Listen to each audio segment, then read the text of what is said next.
tous et à toutes et je vous retrouve pour la deuxième partie du point lecture de mi-avril, mi-mai. Cette fois-ci, je vais commencer par vous parler de Sœur sorcière, le tome 2 de Jessica Spotswood, que plein d'entre vous ont attendu avec impatience. Un tome encore meilleur que le précédent, si c'était déjà possible. Un véritable coup de cœur. Alors vous retrouvez donc les trois sœurs Cahill, qui sont trois sœurs sorcières, qui cette fois-ci vont toutes aller vivre à New London dans l'ordre des sœurs, puisque la prophétie a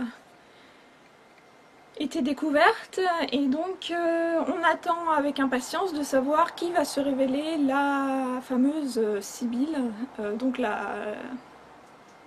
celle qui va avoir des visions en gros et qui va être la sorcière la plus puissante pour pouvoir diriger l'ordre des sœurs et prendre la suite de la prieure des sœurs qui est en train de mourir et d'agoniser en ce moment. Donc forcément vous pouvez imaginer qu'il va y avoir deux clans qui vont se former, puisque en parallèle l'ordre des frères qui est encore plus répressif que jamais vis-à-vis des femmes et vis-à-vis des sorcières, édicte des lois qui sont encore pires que jamais. Ils veulent brûler tous les livres, ils veulent interdire aux femmes de travailler, etc. Donc ça exacerbe encore plus les tensions. Et donc deux clans vont se former au sein de l'ordre des sœurs, celles qui sont pour agir violemment et un peu reproduire ce qui s'était passé par le passé justement et qui avait causé leur chute et qui avait causé leur perte. Et l'autre clan qui va vouloir être un peu plus tempéré et essayer d'agir avec un peu plus d'intelligence. Sans essayer de trop vous en révéler non plus, parce que voilà, ça reste quand même un tome qui est assez... Bon, il fait quand même 400 pages, hein, je crois. Oui, 433 pages, mais ça se lit super vite, vous allez le dévorer. Vous retrouvez donc Kate qui est toujours en train de se poser des questions, qui est vraiment la tête sur les épaules, qui essaye de faire les choses de façon juste. La petite Tess qui est absolument adorable, qui apprend à grandir, hein, qui n'a que 13 ans et qui va se retrouver avec finalement avec un poids sur ses épaules qu'elle n'attendait peut-être pas, et Maura qui est juste encore plus insupportable que dans le tome 1, sachant qu'il se passe un truc à la fin du livre, je ne vous dirai pas quoi, mais alors vous, pour le coup, niveau cliffhanger, je vous assure que Jessica Spotswood a fait les choses de façon incroyable, puisque déjà qu'on attend ces livres avec impatience, elle nous finit ce tome avec un événement. Je ne vous dis pas quoi, mais quand vous le lirez, vous allez crier, je pense que vous allez crier.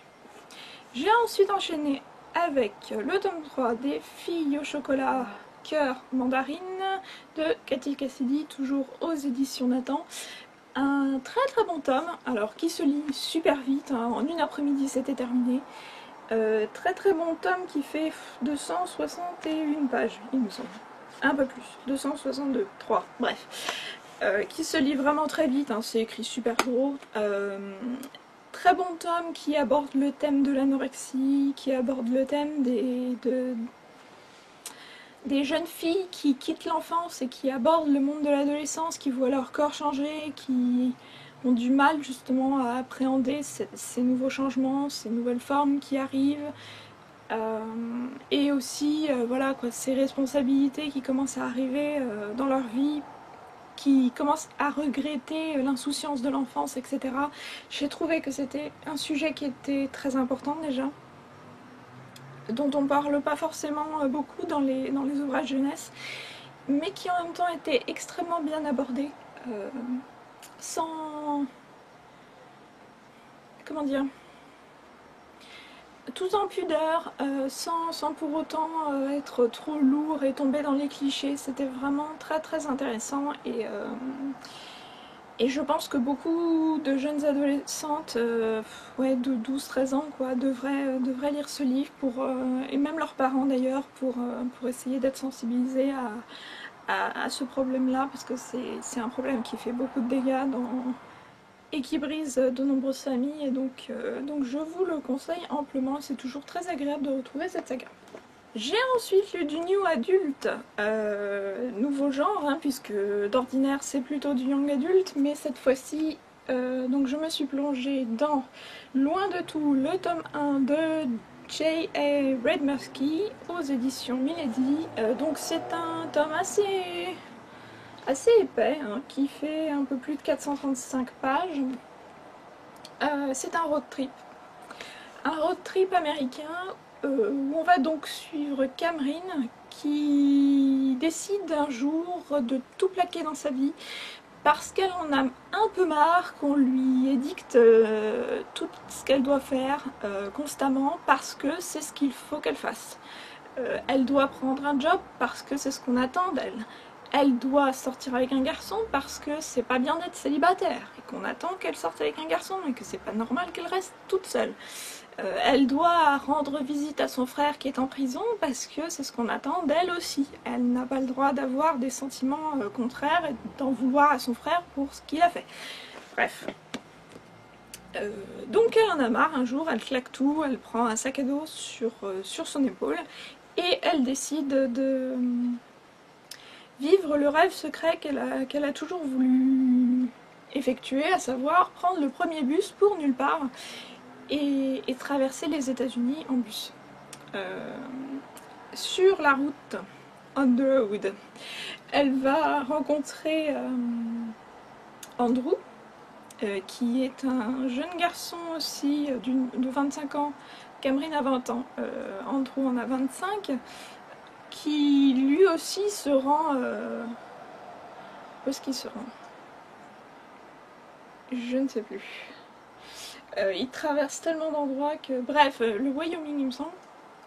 Cameron et Andrew qui profitent donc de leur voyage pour discuter, pour apprendre à se connaître. Et petit à petit, les deux vont plus pouvoir se séparer parce qu'ils vont se rendre compte qu'ils voient les choses de la vie de façon assez similaire, même s'ils vont apprendre beaucoup l'un de l'autre. Et c'est assez intéressant. Alors la fin est juste... j'ai envie de dire qu'elle vous brise le cœur en 1000 morceaux et en même temps elle est tellement pleine d'espoir. Donc voilà, je sais pas quoi vous dire sans rien vous spoiler non plus. C'est beau. C'est vraiment beau.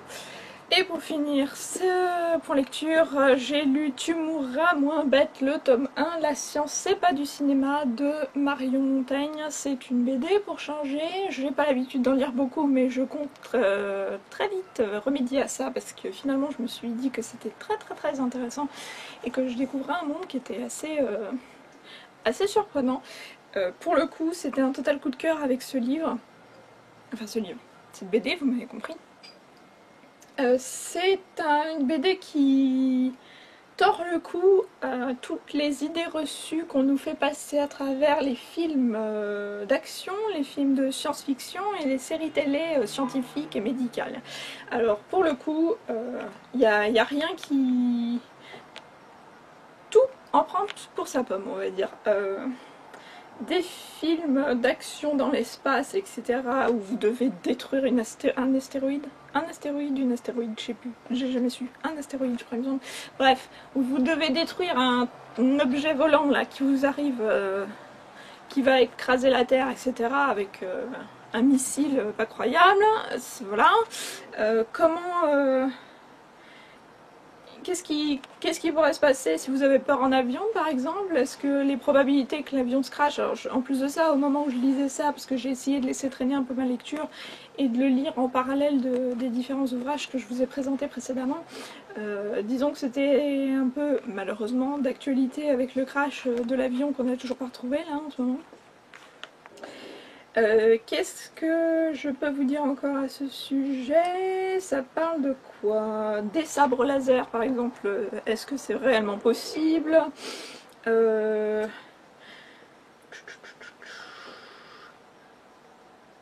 Est-ce que c'est possible de cryogéniser quelqu'un? C'est-à-dire, vous savez, se faire refroidir, congeler pour pouvoir se réveiller dans 250 ans? Est-ce que c'est réellement probable? Et alors bien évidemment, la partie que j'ai préférée, c'était quand même la partie sur les séries télé, ou alors pour le coup, les experts et Grey's Anatomy en prennent pour leur poire.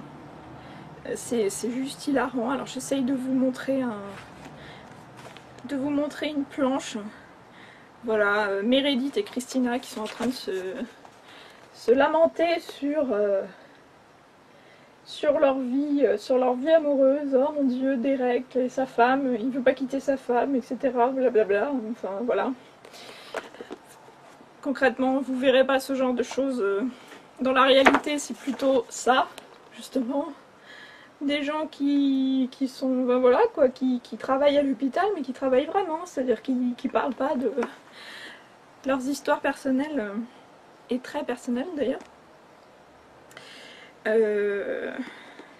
Les experts, qu'est-ce qu'ils nous racontent sur les experts? Alors oui, forcément, ça m'a bien fait rigoler. Vous connaissez tous le générique des experts Miami, hein, vous savez, Horatio Caine qui remet ses lunettes de soleil et puis d'un coup le waouh.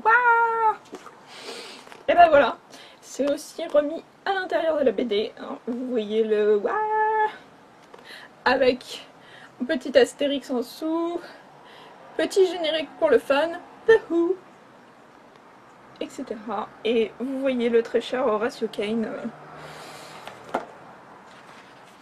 toujours avec la tête penchée, n'est-ce pas? Alors elle se demande, c'est bizarre un rouquin au soleil, ça prend jamais coup de soleil, ça bronze même pas. Bref. Chose que je m'étais toujours fait, dont je m'étais toujours fait la réflexion d'ailleurs.